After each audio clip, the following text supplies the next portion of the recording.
দক্ষিণ চব্বিশ পরগনা জেলার বাজারে মন্দির বাজারে মাটির ঘরের দেওয়াল চাপা পড়ে মৃত্যু মা ও দুই মেয়ের। ঘটনাস্থলে মন্দির বাজার থানার বিশাল পুলিশ বাহিনী। দেহ উদ্ধার করে ময়না তদন্তে পাঠানো হয়েছে। জানা গিয়েছে মন্দির বাজার বিধানসভার শারদেশ্বর স্কুলের কাছে কামারপাড়ায় একটি মাটির বাড়ির দেওয়াল আচমকাই ভেঙে পড়ে।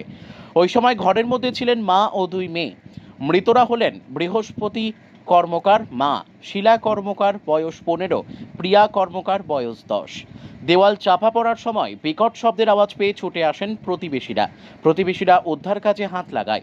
খবর দেওয়া হয় মন্দির বাজার থানায়। ঘটনাস্থলে পুলিশ পৌঁছে দেহ উদ্ধার করে ময়না তদন্তের জন্য পাঠিয়েছে। দীর্ঘদিন ধরে মাটির ওই বাড়ির অবস্থা বেহাল ছিল, নড়বড়ে হয়েছিল দেওয়ালগুলি। দুর্বল ওই মাটির বাড়িতে দুই মেয়েকে নিয়ে থাকতেন বৃহস্পতি দেবী। বৃহস্পতি দেবীর স্বামী অনেক আগেই গত হয়েছেন। বৃহস্পতি দেবীর ছেলে কর্মসূত্রে বাইরে থাকেন। নিম্নচাপের প্রভাবে সুন্দরবন জুড়ে টানা বৃষ্টি জারি রয়েছে। অবিরাম বৃষ্টিতে বাড়ির দেওয়াল আলগা হয়েছিল মূলত, যার কারণে ওই বাড়ির দেওয়াল ভেঙে পড়ে বলে অনুমান স্থানীয় বাসিন্দা থেকে শুরু করে প্রশাসন সূত্রে খবর, সম্প্রতি বাংলা আবাস যোজনার ঘরে অনুমোদন পেয়েছিল মৃত বৃহস্পতি দেবীর নাম। পাকা ঘর তৈরির প্রথম কিস্তির টাকাও পেয়েছিলেন তিনি। প্রথম কিস্তির টাকা পেয়ে শুরু করেছিলেন পাকা ঘর তৈরির কাজ। গত ইংরেজি মাসে অ্যাকাউন্টে ঢুকেছিল দ্বিতীয় কিস্তির টাকা। স্বামীহারা বৃহস্পতি দেবী একা হওয়ার কারণে বাড়ি তৈরির কাজ একটু দেরি হচ্ছিল। এরই মধ্যে গত রাতে ঘটে যায় এই মর্মান্তিক দুর্ঘটনা। দুর্বল মাটির বাড়ির দেওয়াল ভেঙে পড়ে। দেওয়াল চাপা পড়ে ঘরের মধ্যে থাকা বৃহস্পতি দেবী এবং তার দুই মেয়ের মৃত্যু হয়। গোটা ঘটনায় শোকস্তব্ধ এলাকা। সকাল 8টার সময় আমরা এখানে এসে দেখলাম আমাদের একজন এখানে এসে ডাকছে, দেখছে যে ওদের কোনো সাড়া নেই, দেয়াল পড়ে আছে। তা সে গিয়ে পাড়াতে সবাইকে ডাকলো। এবার আমরা এসে দেখলাম যে পুরো চাপা পড়ে আছে দেয়ালটা, আর কারো ডাকছি কোনো সাড়াই নেই।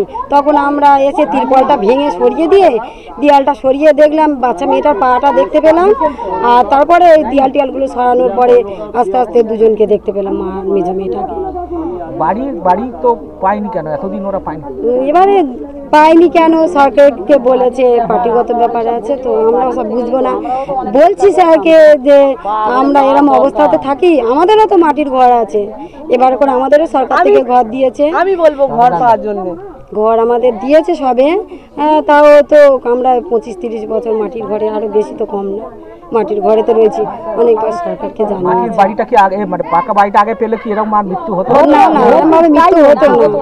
এরা খুব গরিব, এরা খুব গরিব, লোকের বাড়িতে কাজ করে।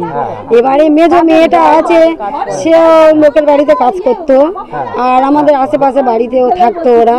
ছোট মেয়েটা তো স্কুলে যেত, ছোট মেয়েটা স্কুলে 4-তে পড়তো। আর আমরা ওদেরকে বলতাম যে এই ঘরে থেকো না, এরকম জল হচ্ছে, শুনতো না। বাঁশটা দিয়ে তুমি নতুন ঘরটাতে থাকো তিরপল দিয়ে। আমার নাম পাঞ্চালী সর্দার। লোকের বাড়ি এতদিন এরা কেন পায়নি?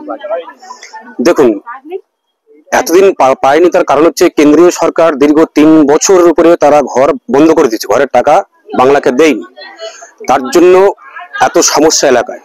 এখনো প্রচুর কাঁচা বাড়ি রয়েছে। কিন্তু ঘটনা হচ্ছে, রাজ্যের মুখ্যমন্ত্রী মমতা বন্দ্যোপাধ্যায় তিনি গত ডিসেম্বর মাসে তিনি তার নিজস্ব তহবিল থেকে বাংলার আবাস যোজনার থেকে সেখান থেকে ঘরে টাকা দিয়েছেন। প্রথম কিস্তির টাকা পাওয়ার পরে বৃহস্পতি কর্মকার তিনি লিল্টন পর্যন্ত তিনি ঘর বেঁধেছেন।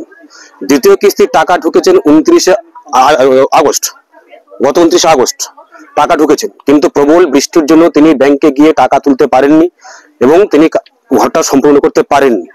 তার জন্য আজকের পাশের কাঁচা বাড়িতে থাকতেন দুই মেয়ে আর মা মিলে। একটা ছেলে, তিনি বলছে যে এরা তো এরকম প্রচুর কাঁচা বাড়ি রয়েছে এবং এরা একটা সামান্য ত্রিপল পর্যন্ত চাইতে গিয়ে পেত না। এখানকার যে বিজেপি সদস্যের স্বামী, তার অভিযোগ যেটা যে আপনারা যদি আগে এই বাড়িটা পেতো, অনেকদিন আগে থেকে তো এই বাড়িতে থাকে, এরকম বাড়িতে কখনো প্রায় আগে যদি তালিকায় নাম থাকতো তাহলে আজকে এই দুর্ঘটনাটা ঘটতো না। আগে তো তালিকা তো রাজ্য সরকার তো করেছিল, কিন্তু কেন্দ্রীয় সরকার 3 বছর তো সেই তালিকার টাকা দেয়নি, ঘরের টাকা তো বাংলাকে দেয়নি। 3 বছর আগে যদি তিনি টাকাটা দিতেন তাহলে এত কাঁচা বাড়ি থাকতো না, সবাই পাকা বাড়ি হয়ে যেত। 3 বছর মানে কি প্রচুর বাড়ি হয়ে যেত, সেটা তো হয়নি। তাহলে গত ডিসেম্বরে যখন বাংলার মুখ্যমন্ত্রী তিনি ঘরের টাকা ছাড়লেন, প্রথম কিস্তি টাকা পেয়ে তিনি লিল্টন পর্যন্ত করেছেন। আর বিজেপির সদস্য তিনি কি বললেন আমার কিছু যায় আসে না, কারণ আমরা পঞ্চায়েত সমিতি থেকে পর্যাপ্ত পরিমাণে ত্রিপল যার যেরকম প্রয়োজন অনুসারে কিন্তু আমরা ত্রিপল দিয়ে থাকি। ঠিক আছে, আমরা কাউকে কোনোদিন কে বিজেপি করে, কে তৃণমূল করে, কে সিপিএম করে আমরা বাঁচি না। যে যা পাওয়ার যোগ্যতা আছে আমরা দেখি, এনকোয়ারি করে দেখে তাকে ত্রিপল দেওয়া হয়, সেইভাবে ঘরে সার্ভে হয়ে ঘরও পাওয়া হচ্ছে, ঘর দিচ্ছে। ঠিক আছে, কিন্তু এটা অভিযোগটা ভিত্তিহীন অভিযোগ। আপনার নাম? আমার নাম তপন কুমার পুরকাইত, পঞ্চায়েত সমিতির সহকারী সভাপতি, মন্দির বাজার। এটা কি আপনার? হ্যাঁ, এরকম হলো কেন? এরকম হলো দীর্ঘ ওনার মাটির ঘরটা দীর্ঘ 20-30 বছর আগের মাটির ঘর। তাই উনি দীর্ঘ 10 বছর আগে থেকে ঘর চাইছিল।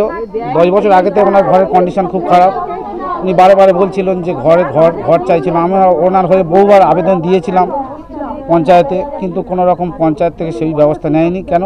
শাসক দল তৃণমূল পঞ্চায়েত চালায়, আর এই বুথ জিতে আছে বিজেপি। তাই ওনাদের মধ্যে একটা প্রতিহিংসা পরায়ণ কাজ করেছে যে হয়তো বা ওরা বিজেপি করে, তাই ওদেরকে দেব না, তাই জন্য দেয়নি, হতে পারে। এটা কি রাজনৈতিক কারণেই দিলে হলো? রাজনৈতিক কারণে অ্যাকচুয়ালি ঘরটা যদি 10 বছর আগে দিত, 5 বছর আগে দিত, তাহলে এই সমস্যাটা হতো না, এই ঘটনাটা ঘটতো না। রিসেন্ট 1 মাস আগে ঘর দিয়েছে, 1 মাস আগে দিয়েছে, তার জন্য হয়তো 1 মাসের মধ্যে তো ঘরটা হয় না। এই এখন এই বর্ষাকাল, এই ভয়াবহ বর্ষা, কি হবে, মাটির গোড়াগুলো সব গলে গেছে। টানা বৃষ্টিতেই এটা হলো, তাই? দীর্ঘদিন টানা বৃষ্টিতে এই দুর্ঘটনা ঘটল। আমার নাম প্রদীপ কুমার হালদার। কোন বুথ আপনার? 103 নম্বর, রাজনা পঞ্চায়েত 103 নম্বর, গ্রামের নাম? রামনাথপুর।